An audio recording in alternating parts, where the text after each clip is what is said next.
Donald Trump isn't just coming for the Justice Department, or the CIA, or the press. He's coming for the money itself.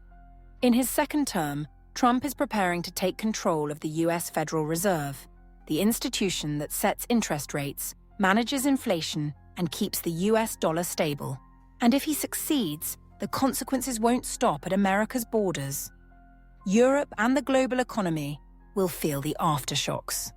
So, what's really going on? Let's break it down. First, we need to understand something. Central banks like the Fed or the European Central Bank aren't neutral. They're not gods in suits. For decades, they've shaped our economies from behind the curtain.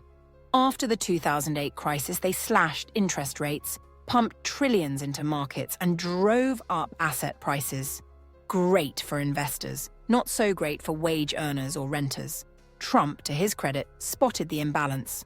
He called out the power of unelected technocrats. But here's the twist. He doesn't want to reform the Fed. He wants to dominate it.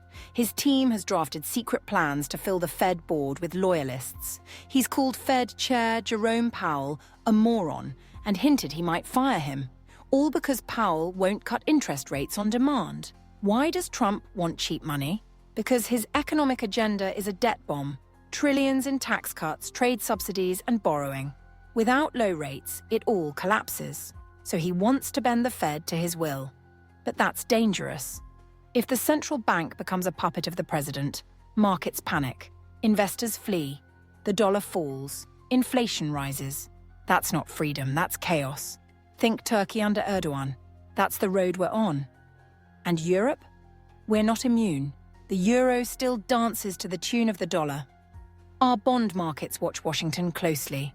If Trump politicizes the Fed, Europe might need to step up. The euro could become the new safe haven. That's a heavy burden for the ECB and a political challenge for the EU. Here's the bigger question. Who should control the money in a democracy? Should we let unelected bankers call the shots forever?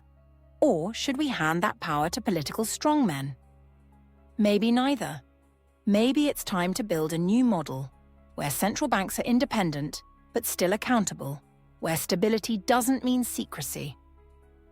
And reform doesn't mean recklessness. The storm is coming. Trump's intentions are clear. The Fed may soon be fighting not just inflation, but for its very independence. And the rest of us?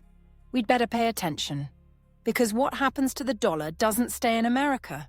If you found this breakdown useful, give us a like, subscribe to the channel, and visit WesternRelations.com for political analysis from a European perspective.